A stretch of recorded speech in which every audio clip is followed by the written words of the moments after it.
What if I told you that one of America's most feared World War II fighter planes, the mighty F4U Corsair, once missed nearly every shot it fired, that dozens of Marine pilots died not because their planes were slow or weak, but because their bullets were flying everywhere except where the enemy was? And what if the man who finally fixed that nightmare wasn't an engineer, not even an officer, but a 26-year-old sergeant with a wrench? September 16, 1943, Torquay Airfield, Bougainville, Solomon Islands.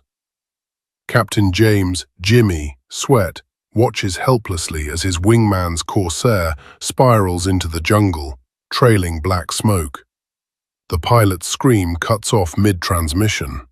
Another loss. That makes 3 planes gone in a week for Marine Fighter Squadron 213.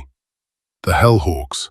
Not to Japanese aces, not to engine failure, but to wasted ammunition. Sweat's own gun camera film shows the grim truth. He'd fired nearly 400 rounds at a Japanese Zero from just 300 yards. The tracers formed a perfect glowing cage, above, below, around the target, but none through it. The Zero slipped away untouched. 2 minutes later, that same Zero shredded his wingman's plane. Across the South Pacific, the numbers were devastating. Despite the Corsair's reputation for brute power and speed, Marine pilots were barely holding a 3-to-1 kill ratio, one of the worst in the Pacific. Each Corsair carried 6.50 caliber Browning machine guns, 3,000 rounds in total, 25 seconds of continuous fire. Yet most pilots emptied everything they had and hit almost nothing. The problem wasn't the pilots, it wasn't the guns, it was something more invisible and far deadlier. Gun harmonization. The point where bullets from all 6 guns converged. Factory specs said the Corsair's guns should meet at 1,000 feet. On paper, that seemed reasonable. In reality, it meant the bullets spread into a 30-foot circle, while a Japanese Zero measured just 29 feet from wingtip to wingtip. At combat speed, Marine pilots were literally threading needles at 300 miles per hour. For VMF 213, the statistics were catastrophic. 890 rounds fired for every enemy plane destroyed. At that rate, the squadron would run out of ammunition long before they ran out of Japanese. Major Gregory "Pappy" Boyington, visiting from the Black Sheep Squadron, watched Sweat's film and shook his head. "You're shooting at ghosts," he muttered. "Your bullets are everywhere except where the enemy is." What Sweat didn't know, what none of them knew, was that someone else had been watching the same footage from a dim maintenance tent nearby. A man whose job wasn't to fly planes or design them, but to make sure the guns didn't jam. A staff sergeant named Mickey McCarthy. He wasn't supposed to solve problems like this. He was a mechanic, an aviation ordnance man, not an engineer. No college degree, no fancy rank. Just a Boston kid who'd grown up fixing cars during the Depression and joined the Marines because it meant a steady paycheck and 3 meals a day. Yet as McCarthy watched those gun camera films flicker on the canvas screen, something gnawed at him. Why were the bullets missing by inches, not yards? Why were pilots with perfect aim still dying? Somewhere between the film reels and the smoking wrecks, McCarthy saw a pattern, one the engineers had missed. Gun harmonization had been standard since World War I. Mount the guns in the wings, angle them inward so the bullets cross at one point in front of the aircraft. Hit the enemy as he passes through that invisible intersection, and every round lands at once. Devastating. But only if the convergence distance matched real combat range. Factory engineers at Vought Aircraft swore by 1,000 feet. They claimed it gave pilots room to line up shots and fire a sustained burst. On the drawing board, that made sense. In the chaos of dogfights, it was a death sentence. Most Pacific engagements happened at 200 to 400 yards. At those distances, the Corsair's bullet pattern was 20 feet wide. big enough for a Zero to fly through unharmed. Squadrons tried their own fixes. VMF 124 adjusted to 800 feet. Slightly better, still too wide. Boyington's VMF 214 tried 600. Better yet, but not good enough. And every attempt hit the same brick wall. Below 500 feet, the aircraft's gun mounts were said to be unsafe. The recoil stress could crack the brackets, fatigue the wings, even tear the Corsair apart in flight. Lieutenant Colonel William Millington's August 1943 memo was crystal clear. Gun convergence below 500 feet exceeds safe structural limits for F4U airframes. Pilots must engage at optimal range. Optimal range, as if optimal meant anything when your best friend just fell into the jungle. By September, losses were unbearable. Marine fighters in the Solomons lost 47 aircraft that month alone. Gun camera studies showed the same nightmare over and over. Tracers dancing around Japanese planes, but never hitting hard enough to kill. Intercepted enemy radio chatter confirmed the horror. The Corsairs are fast, but their shooting is weak. Their bullets scatter like rain. Stay close. When their guns are empty, attack. The Japanese had learned to bait the Marines into wasting ammunition, then strike when they were defenseless. Without air superiority, the island-hopping campaign itself was in danger. Amphibious landings needed Corsair cover. Without it, the Pacific War would drag on for years. General Roy Geiger, commander of the 1st Marine Aircraft Wing, put it bluntly, "We have the best planes. We have the best pilots. But we are losing because we cannot hit what we shoot at. I need solutions. Now." No one had one. The guns worked. The planes worked. The pilots were elite. Yet somehow, everything was failing. The Corps needed a miracle. They were about to get one, from a sergeant nobody had ever heard of. Staff Sergeant Mickey McCarthy didn't look like a savior. Born March 8, 1917, South Boston. High school dropout, no degree. But 8 months into his posting with VMF 213, his guns never jammed, his belts never tangled. Every pilot trusted him. And one day, after another disastrous mission, McCarthy asked the armory clerk for something no ordnance man ever requested: the technical manual on gun harmonization. The clerk blinked. "Why? You're not an engineer." McCarthy just said, "Because something doesn't add up." He read the manual 3 times, then he climbed onto the wing of Captain Sweat's Corsair and started measuring.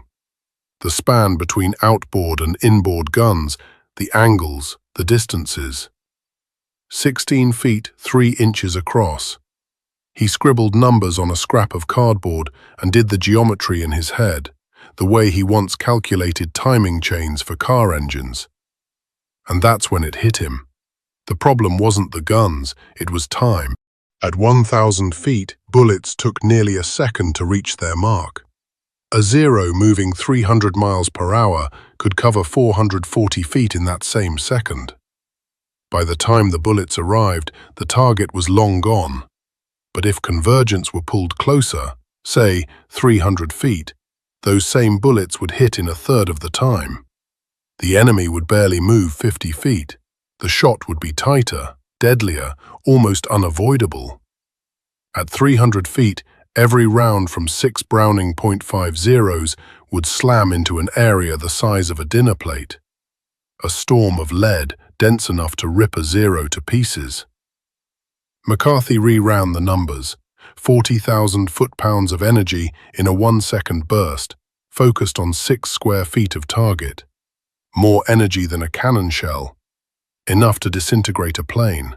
Simple, brutal, probably illegal. But that night, McCarthy decided he was going to try it anyway.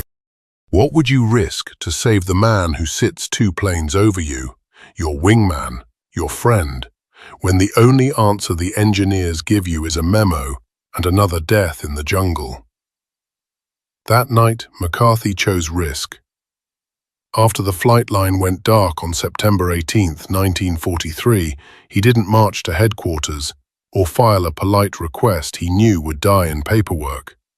He and two ordnance buddies rolled Captain Sweat's Corsair into the maintenance tent and set to work like men repairing a life instead of a machine.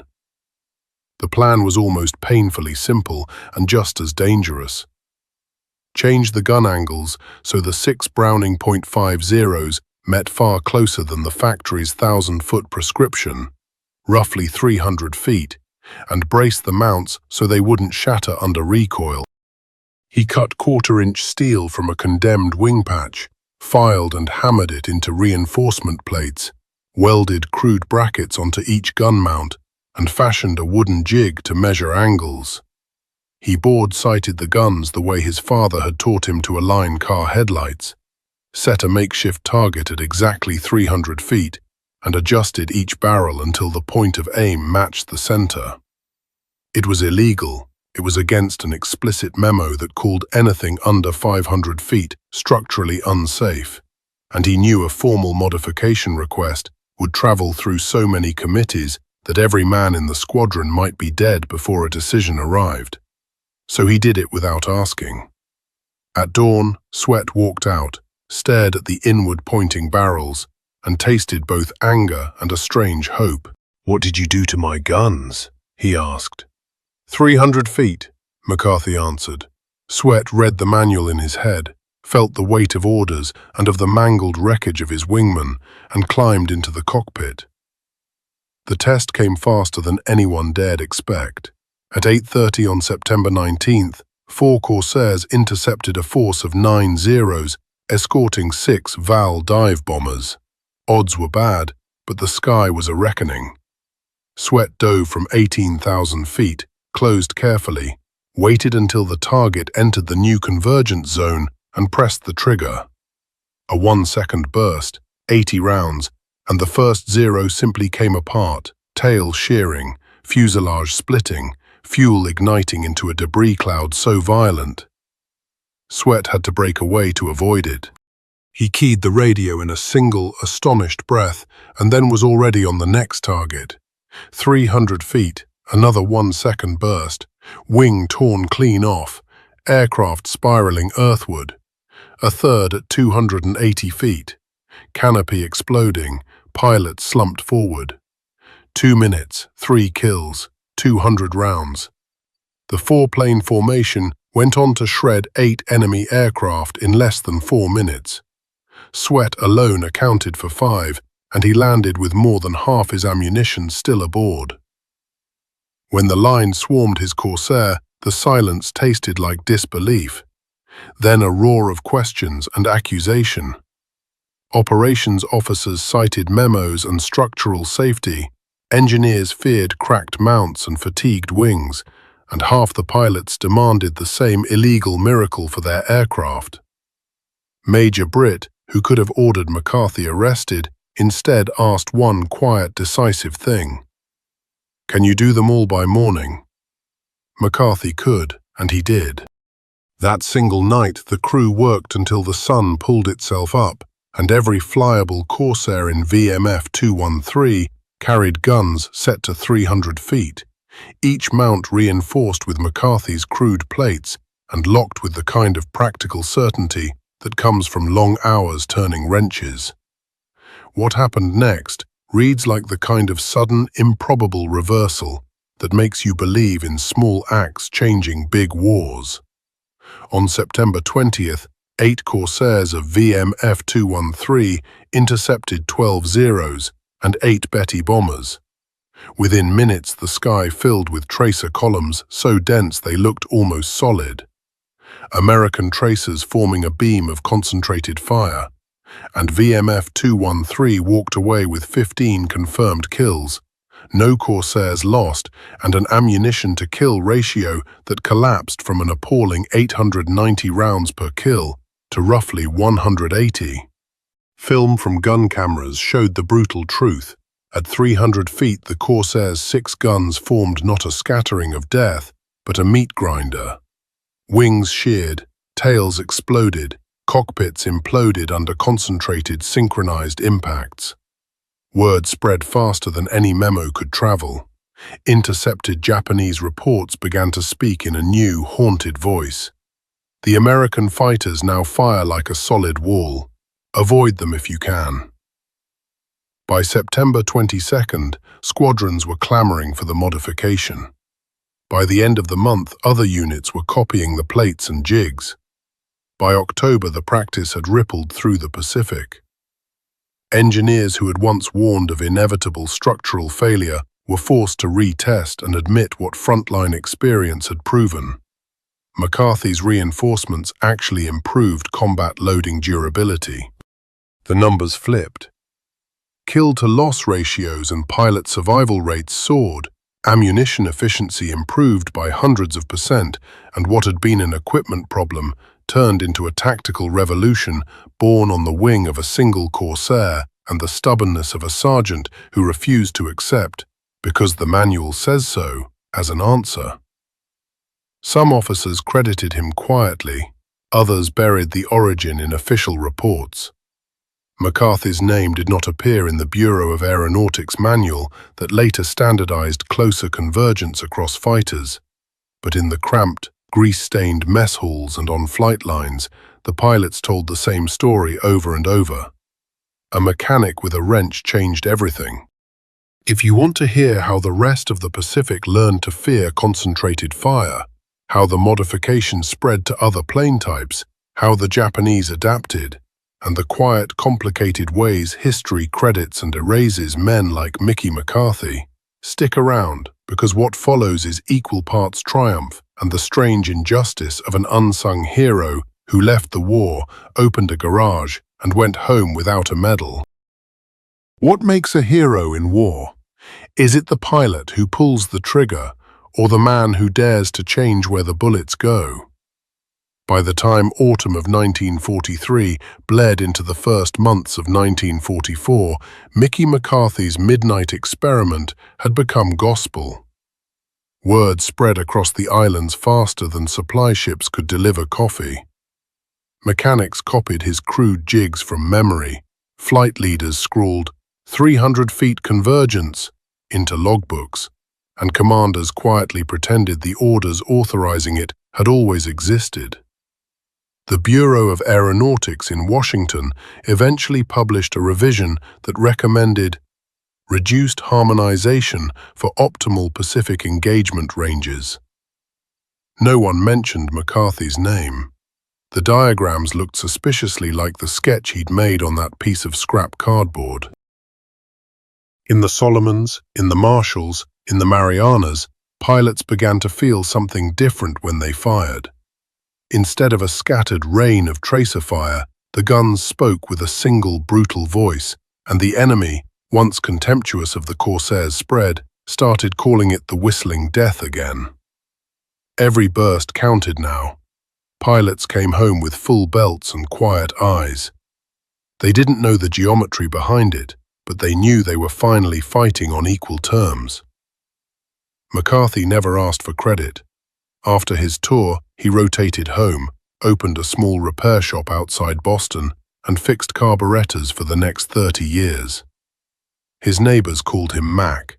Few ever knew that his hands had once saved hundreds of pilots he'd never met. He died in 1978, the same year the Navy finally published a historical note on combat-proven harmonization practices pioneered in the South Pacific. The line was buried in an appendix, no name attached. But among the aging pilots of VMF 213, men who had watched their tracers finally find their mark, the name never faded. Sometimes in the quiet of veteran reunions, someone would tap a glass and tell the story again. The night a young mechanic looked at the evidence everyone else ignored and decided that following orders wasn't the same as saving lives. They would pause, smile, and say, "He gave us back our aim, and maybe that's the real secret of the Corsair's legend. Not just its roaring engine or its bent wings, but the simple truth that victory can hinge on one man who refuses to stop thinking."